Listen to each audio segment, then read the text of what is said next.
Hello, ഞാൻ എൻ്റെ അനിയത്തിനെ പറ്റിയിട്ട് കുറച്ച് കാര്യങ്ങൾ പറയട്ടെ. എൻ്റെ 22ാമത്തെ വയസ്സിലാണ് എൻ്റെ അമ്മ പ്രഗ്നൻ്റ് ആണെന്നുള്ള കാര്യം ഞാൻ അറിയുന്നത്.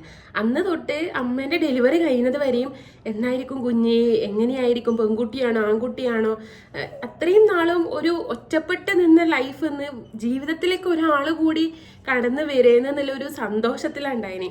അങ്ങനെ അമ്മ ഏപ്രിൽ മാസത്തിലാണ് ഓളെ പ്രസവിക്കുന്നത്, കാർത്തിക നക്ഷത്രത്തിൽ. അങ്ങനെ ലേബർ റൂമിൽ നമ്മളെല്ലാവരും ഇങ്ങനെ വെയിറ്റ് ചെയ്യുന്ന അമ്മേനെ രാവിലെ എനിക്ക് തോന്നുന്നു ഒരു 7:30 ആകുമ്പോൾ ലേബർ റൂമിൽ കയറ്റി വൈകുന്നേരം 5 മണിക്ക് ശേഷമാണ് അവളെ പ്രസവിക്കുന്നത്. ലേബർ റൂമിൽ നിന്ന് ഷീജ പ്രസവിച്ചു, പെൺകുട്ടിയാണെന്ന് പറയുമ്പം ഓടിപ്പോയിട്ട് കുഞ്ഞിനെ വാങ്ങിയെന്ന് നോക്കുമ്പോഴത്തേക്ക് അച്ഛൻ്റെ സെയിം കോപ്പി പേസ്റ്റാണ് ഓള്. സെയിം പറഞ്ഞാൽ ഒരു വ്യത്യാസമില്ല, അച്ഛൻ തന്നെ. അങ്ങനെ അന്ന് മുതൽ എൻ്റെ കല്യാണം കഴിഞ്ഞ് ഞാൻ വേറൊരു വീട്ടിൽ പോകുന്നത് വരെയും ഞാൻ എൻ്റെ മോളെ പോലെയല്ല, എൻ്റെ മോളായിട്ടാണ് ഞാൻ അവളെ വളർത്തിയിട്ടുണ്ടായിന്. അതിന് അമ്മ അവളെ ഫീഡ് ചെയ്യുന്നത് മാത്രമേ ഉള്ളൂ. ഫുൾ ടൈം എൻ്റെ കുഞ്ഞായിട്ട് രാത്രിയായാലും രാവിലെ ആയാലും ഉറക്കമില്ലാണ്ട് നോക്കിയതായാലും ഏത് സിറ്റുവേഷനിലായാലും എപ്പോഴും എൻ്റെ ഒരു അവയവം എന്ന് പറയില്ലേ നമ്മൾ, അതുപോലെ എൻ്റെ പാർട്ടായിട്ട് എപ്പോഴും ഉണ്ടായ ഒരാളാണ് എൻ്റെ അനിയത്തി എന്ന് പറയുന്നത്. അതിലെനിക്ക് ഏറ്റവും വിഷമമുണ്ടാക്കിയ ഒരു കാര്യം എന്ന് പറയുന്നത്, ഞാൻ എൻ്റെ പ്രഗ്നൻ്റായിട്ട് ഞാൻ തിരിച്ച് വീട്ടിൽ പോയി. അത് കഴിഞ്ഞ് എൻ്റെ ഡെലിവറി എല്ലാം കഴിഞ്ഞു. ഇവള് അന്നേരം ഒക്കെ ചെറിയ വയസ്സേ ഉള്ളൂ, എനിക്കൊന്ന് 2-2.5 വയസ്സ് അത്ര ഓൾക്ക്. അപ്പം അമ്മക്ക് ഓളിയും എൻ്റെ കുഞ്ഞിനെയും എൻ്റെ അനിയത്തീനെയും ഒന്നിച്ച് നോക്കാൻ പറ്റൂല, കാരണം രണ്ടും ചെറുതാണ്. അപ്പോൾ എനിക്ക് ഇവളെയും നോക്കി അനിയത്തീനെയും നോക്കാൻ പറ്റാത്ത ഒരു അവസ്ഥ. അപ്പം ഇവള് കിടക്കുന്ന സമയത്ത് അനിയത്തി ഓടിക്കൊണ്ട് വരുമ്പം എനിക്ക് എൻ്റെ അനിയത്തിനെ എനിക്ക് കെയർ ചെയ്യാൻ പറ്റുന്നില്ല. അപ്പോൾ ഒക്കെ ഭയങ്കര വിഷമ.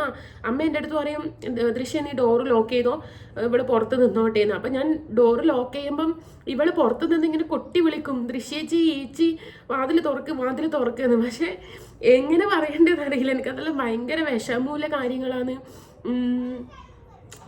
ഇപ്പം എനിക്ക് എൻ്റെ അനിയത്തിൻ്റെ പേര് ഇഞ്ചുഡു എന്നാണ്, ശ്രുത്യ. എൻ്റെ അനിയത്തി എൻ്റെ ജീവിതത്തിൽ എനിക്ക് പറഞ്ഞറിയിക്കാൻ പറ്റാത്ത അത്രയും വിലമതിപ്പുള്ള സാധനം എന്ന് ഞാൻ പറയലില്ലേ. എൻ്റെ ഊളും എനിക്ക് സെയിമാണ്, അതിലൊരു വ്യത്യാസം പോലും എനിക്ക് അന്നുമില്ല ഇന്നുമില്ല. എൻ്റെ മോളെ ഞാൻ ഒരുപാട് ചീത്ത പറഞ്ഞിട്ടുണ്ട് ആ സമയത്ത്. അതൊന്നും ചേച്ചിക്ക് ഇഷ്ടമില്ലാത്തതുകൊണ്ടല്ല. നീ വളർന്ന് വലുതാകുമ്പം ഈ വീഡിയോ എല്ലാം കാണും, ചേച്ചി പറയുന്നതെല്ലാം നീ കേൾക്കും. എൻ്റെ മോളിപ്പോൾ അടിപൊളിയാണ്, നല്ലോണം പഠിക്കും, സ്കോളർഷിപ്പെല്ലാം കിട്ടിയിട്ടുണ്ട്, എല്ലാത്തിനും നല്ല സ്മാർട്ടാണ്. എപ്പോഴും അങ്ങനെ അടിപൊളിയായിട്ട് മുന്നോട്ട് പോവുക. എല്ലാ കാര്യത്തിലും ചേച്ചി നിൻ്റെ ഒന്നിച്ചുണ്ടാവും. വേറൊന്നും പറയാനില്ല. എൻ്റെ പൊന്നു മോളാണ് എൻ്റെ ഇഞ്ചുഡ് മോള്. ഇതാണ് എനിക്ക് എൻ്റെ അനിയത്തിനെ പറ്റി പറയാനില്ല. ഓളെ പറ്റി എപ്പോൾ പറയുമ്പോൾ എനിക്ക് വലിയ വിഷമവും. കാരണം ഞാൻ ഇവിടെ വന്ന സമയത്ത് ഒരുപാട് ഗ്യാപ്പ് ഉണ്ടായി ഞാനും അനിയത്തിയും തമ്മിൽ. അപ്പോൾ അവൾക്ക് 1 വയസ്സെല്ലാം കഴിഞ്ഞ് ഒരു 1.5 വയസ്സെല്ലാം ആവുന്നേ ഉള്ളൂ. അപ്പം ഞാൻ ഇവിടെ വന്നേരം അമ്മ എനിക്ക് ഒരു വീഡിയോയിൽ എടുത്തിട്ട് തന്നിട്ടുണ്ടായിന്. എപ്പോഴും ചേച്ചിന്ന് വിളിച്ച് കരഞ്ഞുകൊണ്ടിരിക്കുന്നു, എടുക്കാൻ പോലും പറ്റാണ്ട് ഇങ്ങോട്ട് വന്നിട്ട്.